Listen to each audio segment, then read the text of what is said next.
Hello दोस्तों, नमस्कार। मैं रंजन कुमार एक बार फिर आप सभी का स्वागत करता हूं अपने YouTube channel pure learning tutorial में।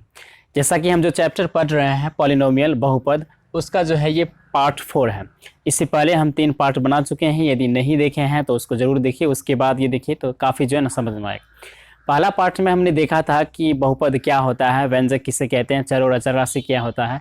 उसके बाद सेकेंड पार्ट में भी हमने देखा कुछ बेसिक कॉन्सेप्ट था उसी को। और उसके बाद पार्ट थर्ड में जो है हमने देखा जो एक्सरसाइज किस तरह से सॉल्व करेंगे वो, यानी 2.1 जो एक्सरसाइज था उसको सॉल्व हमने किया।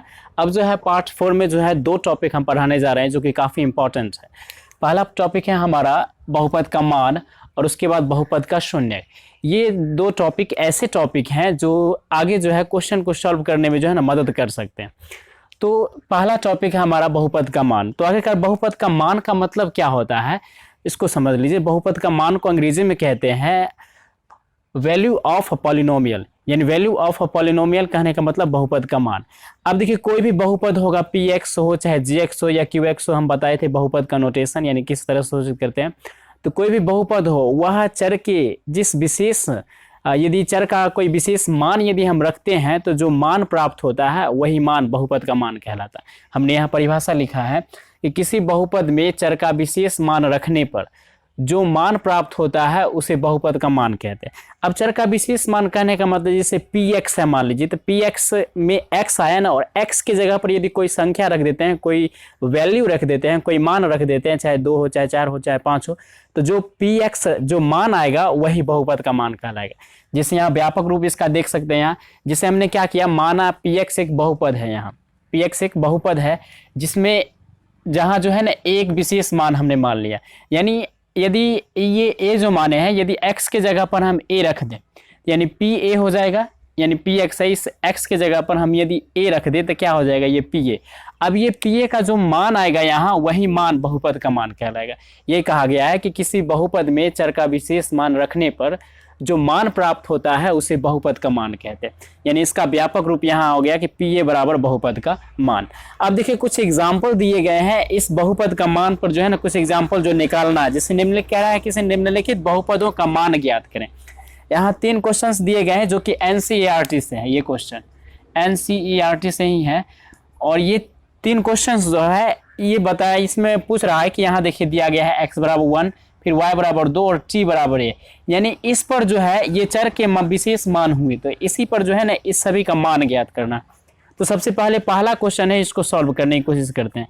तो देखिए सबसे पहले यहाँ एक क्वेश्चन, इस बहुपद में क्वेश्चन जब भी हमें सॉल्व करना होगा तो एक चीज़ पर ध्यान देना होगा। क्या, यदि पी एक्स क्वेश्चन में माना गया है तो पी एक्स मान लेंगे, और क्वेश्चन में यदि पी एक्स नहीं माना गया है तो आगे हम मान लेंगे। इसको अच्छी तरह से और क्लियर आएगा समझ में, आगे हम लोग देखेंगे। तो सबसे पहले इसको सॉल्व करके देखते हैं। जैसे पहला है हमारा, ये दिया गया है 4x² माइनस 7x प्लस 12 वो x बराबर 1 पर। अब यानी x बराबर 1 कहने का मतलब x बराबर 1 यानी x जहाँ जहाँ है वहाँ वहाँ 1 रखेंगे। जैसे मान लीजिए हम लिखते हैं यहाँ पर x बराबर 1 पर। अब देखिए x बराबर 1 पर, तो यहाँ देखिए x बराबर 1 पर, तो यानी p और x के जगह पर कितना हो जाएगा 1 हो जाएगा। चूंकि x बराबर 1 रखे तो px यानी p1 हो जाएगा। ये 4 है तो 4 ही रहेगा, और ये x बराबर 1 है ना यहाँ, तो इसलिए x की जगह पर 1 हो जाएगा। ऊपर स्क्वायर तो स्क्वायर माइनस है, ये वाला माइनस देंगे। अब 7 है, देखिए 7 हो जाएगा, और x की मान कितना रखे हैं 1 ना है, तो इसलिए x की जगह पर 1 हो गया प्लस ये 12। यानी ये करना है कि जहाँ जहाँ x हो वहाँ वहाँ जो है ना 1 रख देना है। यानी चूंकि ये x बराबर 1 है इसलिए जो है ना 1 रख देंगे। अब देखिए आगे सॉल्व करते हैं। 1 हो जाएगा और यहाँ क्रॉस दे देंगे यानी इंटू हो जाएगा। अब 1 का स्क्वायर 1 ही होगा, 1 का स्क्वायर कितना भी रहे, 1 के पावर कितना भी रहे, चाहे 2 3 4 5 जितना ही रहे, लेकिन वो 1 के बराबर ही रहता है। इसका माइनस आप देखिए 7 को 1 से गुना करेंगे तो 7 ही रहेगा, प्लस ये 12 है तो 12 देंगे। अब देखिए उसका यहाँ लिखते रहे हैं, यदि जगह होगा तो आप लोग नीचे लिखिएगा, मेरा जगह नहीं था इसलिए हम यहाँ लिखे। उसका देखिए 4 को 1 से गुना करेंगे तो कितना हो जाएगा 4 हो जाएगा। माइनस है माइनस देंगे और 7 है ये प्लस 12।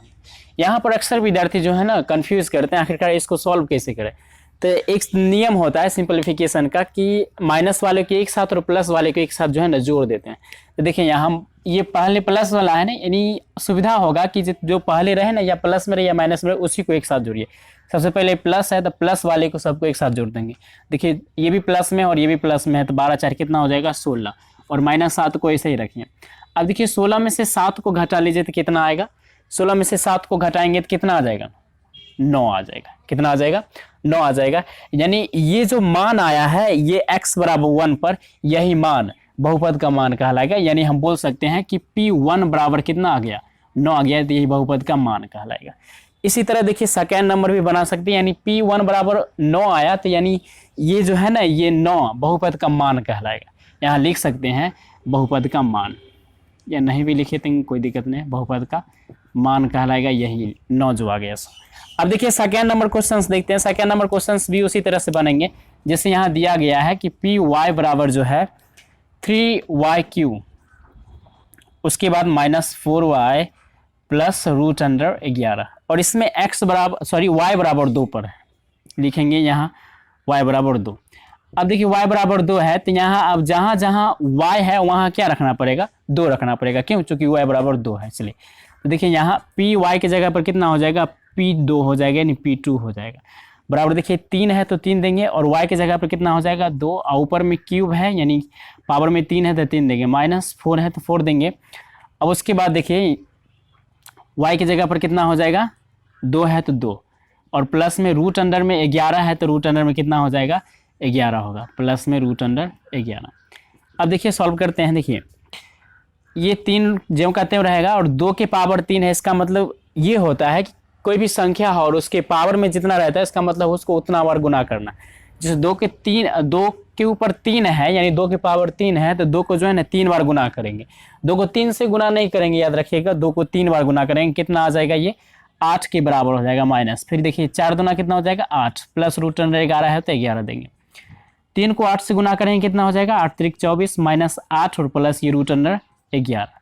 अब देखिए इसको घटा लीजिए, ये प्लस में है और ये देखिए ये अलग हो गया जाति का और ये अलग जाति का, इसलिए नहीं जुटेगा, इसलिए जो एक जैसा है पहले लाइक टर्म को एक साथ जोड़ेंगे। देखिए 24 में से 8 को घटाएंगे कितना आ जाएगा, घटा लीजिए 16 आ जाएगा, और ये प्लस में √11, यानी ये 16 प्लस √11 जो आया यही मान कहलाएगा किसका, ये बहुपद जो है y, यानी y बराबर 2 पर जो है Py का ये मान कहलाएगा।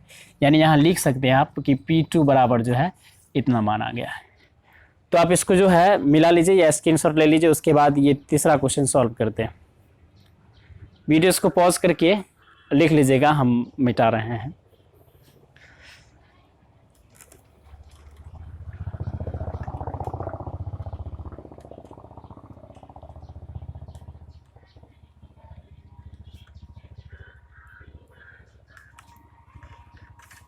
अब देखिए तीसरा नंबर क्वेश्चन जो है किस तरह से बनेगा। जैसे तीसरा नंबर क्वेश्चन दे दिया है, यहीं पर बना लेते हैं।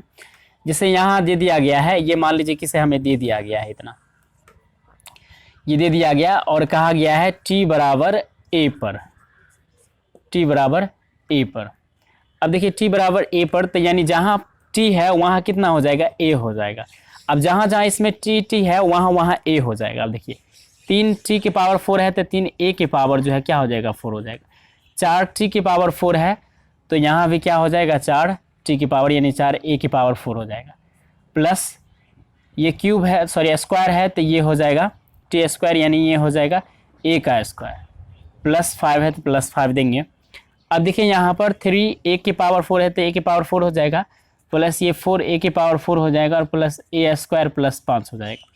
अब देखिए यहाँ ये दोनों एक सेम जाति का है ना, पावर में भी 4 है, यहाँ भी पावर भी 4 है, तो यानी यहाँ पर 3a की पावर 4 है, यहाँ पर 4a की पावर 4 है, तो दोनों मिला के कितना हो जाएगा, 7a की पावर 4 और प्लस a स्क्वायर प्लस 5, यानी इसका मान जो है ये हो जाएगा। इसको क्यों नहीं जोड़ सकते हैं, क्योंकि इसका पावर 2 है और इसका पावर 4 है, दोनों सेम नहीं है इसलिए, लेकिन यहाँ देखिए 4 था 4 सेम था इसलिए जोड़ देते, ये यहीं पर आंसर हो जाएगा। यानी आप बोल सकते हैं कि P बराबर जो आ गया मान, ये यहाँ P बराबर कितना आ गया, इतना आ गया, और यही मान क्या कहलाएगा, बहुपद का मान कहलाएगा। इसी को जो है बहुपद का मान कहेंगे, आप मिला सकते हैं इसको। तो देखिए इस तरह से हमने जो है बहुपद का मान निकालना सीख गया कि किस तरह से जो है बहुपद का मान निकालेंगे। इस पर ढेर सारे क्वेश्चंस आते हैं। क्या किया जाता है कि ये दे दिया जाता है क्वेश्चन से, इसमें जो है x बराबर चाहे y बराबर चाहे t बराबर कोई भी हो, कोई भी बहुपद दे दिया जाता है, और उसमें बगल में भी दे दिया जाता है कि इतना x बराबर इतना हो चाहे y बराबर हो, उस मान दे दिया जाता है, उस पर कहता है कि इसे मान निकालिए बहुपद का। अब देखिए अगला टॉपिक जो आता है वो है बहुपद का शून्यक, यानी जीरोस ऑफ अ पॉलिनोमियल। यानी क्या होता है इसको तो हम बोलेंगे कि से आप देखिए जैसे हमने देखा कि किसी बहुपद में चर का विशेष मान रखने पर जो मान प्राप्त होता है वही बहुपद का मान कहलाता है। लेकिन क्या होता है दोनों सेम ही। यदि कोई बहुपद है और उसमें चर का हम विशेष मान रखते हैं तो यदि बहुपद का मान शून्य हो जाता है तो उसको हम जो है बहुपद का शून्य कहते हैं। जैसे यहाँ लिखा गया है किसी बहुपद में चर का विशेष मान रखने पर यदि बहुपद का मान शून्य हो जाता है तो वह विशेष मान बहुपद का शून्य कहलाएगा।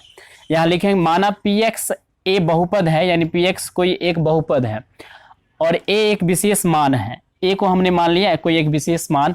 तो यदि x बराबर a रखते हैं, x बराबर a, तो यदि pa बराबर यदि ये 0 हो जाता है, यानी x के जगह पर a रखेंगे और ये इसका मान रखने के बावजूद जो है यदि 0 आ गया, यानी pa बराबर 0 यदि आ गया तो वो जो है यानी तो ये a जो विशेष मान है ये बहुपद का शून्यक होगा, यानी इसका px का जो है ना शून्यक होगा।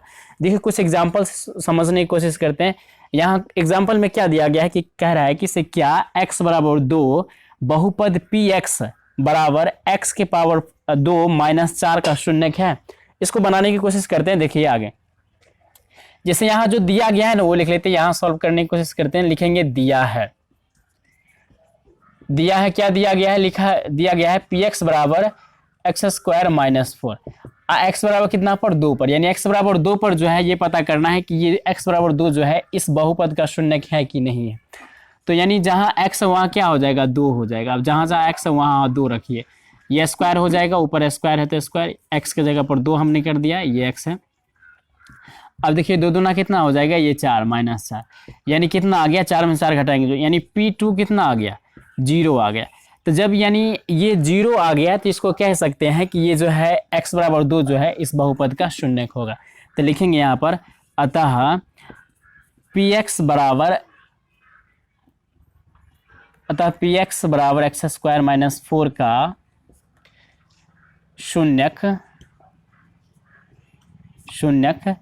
x बराबर 2 होगा। क्यों होगा? क्योंकि बहुपद का मान जब हमने इसको रखा तो ये 0 के बराबर कर दिया, यानी p2 बराबर 0 कर दिया, इसलिए जो है ना यह बहुपद का शून्यक होगा, नहीं तो नहीं होगा। जैसे कुछ और एग्जांपल देते हैं, जैसे देखिए दूसरा क्वेश्चन पूछेगा इस तरह से, कहेगा क्या x बराबर -1 बहुपद px बराबर एक्स स्क्वायर माइनस 3 का शून्यक है। ये क्वेश्चन दे दिया गया, कह रहे हैं क्या x बराबर -1 बहुपद px बराबर एक्स स्क्वायर माइनस 3 का शून्यक है। तो इसको जांच करने की कोशिश करते हैं, इसको मिला लीजिए। लिख लिए होंगे, वीडियोस पॉज करके हम मिटा देते हैं, वीडियोस लंबी हो जाएगी नहीं तो। अब देखिए जैसे यहाँ फिर से दिया गया था, लिखेंगे दिया गया है px बराबर जो है एक्स स्क्वायर माइनस 3 और x बराबर कितना पर -1 पर। अब जहाँ जहाँ x है वहाँ रखना पड़ेगा -1, यानी यहाँ -1 रखते हैं। तो देखिए -1 x के जगह पर -1 रखे, ऊपर स्क्वायर है तो स्क्वायर, ये 3 है तो 3। अब देखिए यहाँ पर जैसे -1 को 2 बार गुना करेंगे तो फिर भी कितना हो जाएगा, 1 हो जाएगा, और माइनस माइनस तो प्लस ही हो जाएंगे, और ये माइनस में 3 है तो -3। 1 में से 3 को घटाएंगे कितना आ जाएगा, माइनस में 2, यानी p -1 पर कितना आ गया, -2 आ गया, जो कि ये 0 के बराबर नहीं है। जब ये 0 के बराबर नहीं है तो -1 जो है ये बहुपद का शून्यक नहीं कहलाएगा। क्यों नहीं कहलाएगा? चूंकि ये जो है ये मान जो है बहुपद का मान जो आया वो शून्य के बराबर नहीं है इसको रखने पर, इसलिए जो है ना, तो यहाँ लिखेंगे अतः बहुपद px बराबर एक्स स्क्वायर माइनस 3 का शून्यक x बराबर -1 नहीं है।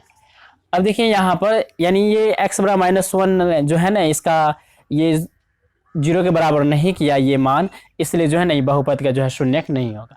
और एक चीज़ जान लीजिए कि ये जो यदि मान लीजिए किसी कोई x बराबर है, हमने x के जगह पर हमने कोई a रख दिया और ये 0 के बराबर हो जाए तो हमने अभी क्या देखा कि ये बहुपद का शून्यक कहलाएगा। और इसी को जो है एक चीज़ और कहा जाता है, क्या बहुपद समीकरण कहा जाता है इसको, बहुपद समीकरण। और इसी को जो है बहुपद समीकरण का हल भी कहते हैं या मूल। इसी को pa बराबर 0 के बहुपद समीकरण का हल या मूल कहेंगे।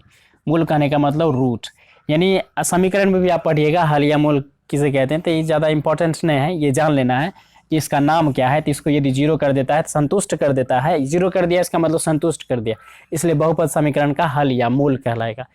तो इस तरह से हमने देखा दो टॉपिक, ये एक बहुपद का मान और दूसरा जो है बहुपद का शून्यक, जो कि काफ़ी इंपॉर्टेंट चैप्टर है और इस पर ढेर सारे क्वेश्चंस बनते हैं। तो फिर मिलते हैं अगले वीडियोज़ में, तब तक जो है इस पर आप प्रैक्टिस कीजिए, तैयारी कीजिए, और जो है क्वेश्चन इस पर बनेगा तो हम अगली क्लास में जो है इस पर क्वेश्चंस भी लेके आएंगे और कुछ बेसिक कॉन्सेप्ट भी होंगे। तो पार्ट 4 ख़त्म होता है, फिर पार्ट 5 में मिलते हैं। तो फिर अगले वीडियोज़ में मिलेंगे पार्ट 5 में। तो बाय, टेक केयर, अपना ध्यान रखिएगा और इस पर तैयारी कीजिएगा। फिर मिलते हैं अगले वीडियोज़ में।